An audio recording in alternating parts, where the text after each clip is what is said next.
Hello, fellow gentle gardeners. As the days grow shorter and November's chill begins to settle in, many folks think the gardening season is over. But that's where we, the seasoned gentle gardeners, know better. November isn't an ending. It's the quiet, profound beginning of next year's bounty. I want to share a powerful, almost unbelievably simple technique that takes just 5 minutes of your time right now, but guarantees an explosive spring soil action that will leave you absolutely astounded. This is the 5-minute KNF trick, and it's about strategically burying one special, homemade amendment into your beds. The core of Korean natural farming, or KNF, is leveraging the power of indigenous microorganisms, IMO for short, to create a vibrant, self-sustaining soil ecosystem. Our trick ingredient is a simplified, powerful IMO carrier. We're going to use common kitchen leftovers, specifically leftover cooked rice or banana peels, fermented with a dash of simple sugar, like molasses or brown sugar. Why rice or banana peels? Cooked rice is a perfect starch and moisture source for cultivating a diverse range of beneficial bacteria and fungi, while banana peels are rich in phosphorus and potassium, which will be pre-digested and made bioavailable by the microbes. The molasses acts as the initial food source, kick-starting the fermentation process rapidly. To prepare the ferment, take about 1 cup of cold cooked rice or, 2 finely chopped banana peels. In a bowl, thoroughly mix your chosen ingredient with 2 to 3 tablespoons of inexpensive blackstrap molasses.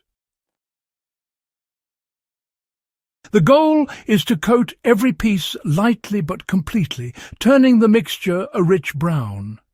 This molasses protects the rice from putrefaction and ensures a clean, beneficial fermentation. Just avoid making it soupy. It should be moist and sticky. Once mixed, immediately transfer the coated material into a clean glass jar. A quart-sized mason jar works perfectly. Do not pack the material down tightly. Leave about 1/5 headspace at the top of the jar. This is crucial, you see, because the fermentation process will produce gases. Now we need to seal it. Do not use an airtight lid. Instead, just cover the mouth of the jar with a paper towel secured with a rubber band, or, if you prefer, use a plastic lid that is simply loosely rested on the top. The idea here is to allow the gases, mostly carbon dioxide, to escape while preventing contaminants from entering. Place the jar in a cool, dark place, like a kitchen cabinet or perhaps a basement corner, for about 7 to 10 days. You'll know the ferment is active when you see a fine, white, powdery mould forming on the surface. This is a sign of beneficial lactobacillus and bacillus strains getting to work. Now, if you see black, green or fuzzy mould, it's best to discard it and start over. The finished product, often called fermented plant juice or IMO starter, should smell pleasantly sweet and yeasty, not sour or rotten. This is the 5-minute action that yields months of invisible soil work. So, your goal here is to introduce this dense microbial inoculum directly into the soil structure where you plan to plant your most important crops next spring. Think about your tomato beds, your main herb patches, or maybe your carrot rows. Now take your finished, properly fermented rice or peel mixture. Honestly, you only need a very small amount for a massive effect. For a standard 4-foot by 8-foot garden bed, you should only use about 4 to 6 tablespoons total. Next, just divide this small amount into 4 to 6 equal portions. All right, let's head over to the garden bed. With a small trowel in hand, dig small pockets, about 6 inches deep and, 4 feet apart within your planting area. Now drop one of those small portions, about a tablespoon, of the ferment right into the bottom of each pocket. Then go ahead and cover it back up with the soil you removed, gently firming the surface as you go. Here's an important practical tip. Always bury the ferment directly into the soil and never leave it exposed on the surface.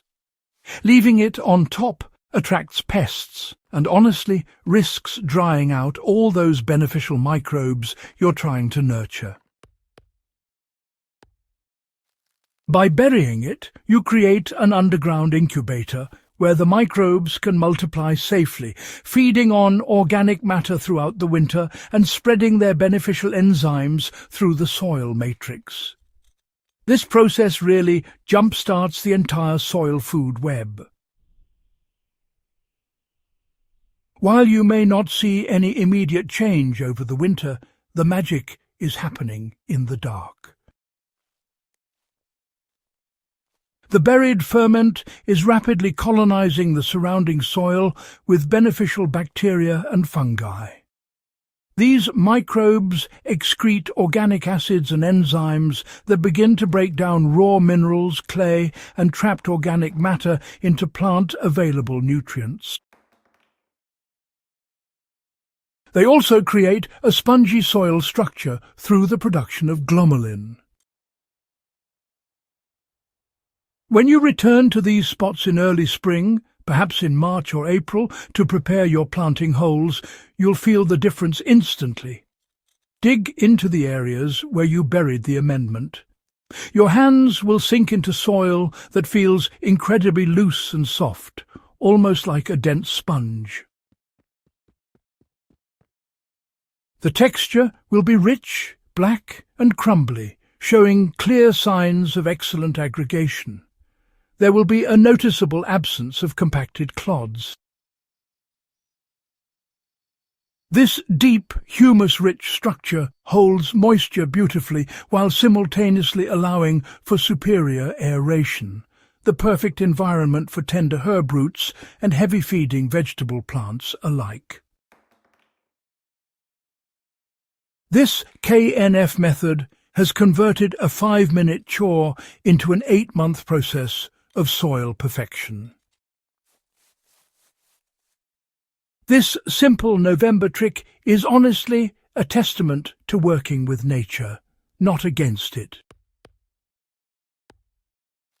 Give it a try this month, mark the spots, and, well, prepare to be amazed by the explosive life you'll find in your soil come spring. If this gentle, powerful approach to gardening resonates with you, I encourage you to subscribe to the Gentle Herb Gardening channel and hit that notification bell. And do share this guide with a gardening friend who's looking to elevate their soil game. Let's cultivate healthier gardens and a stronger community, one gentle, intentional act at a time.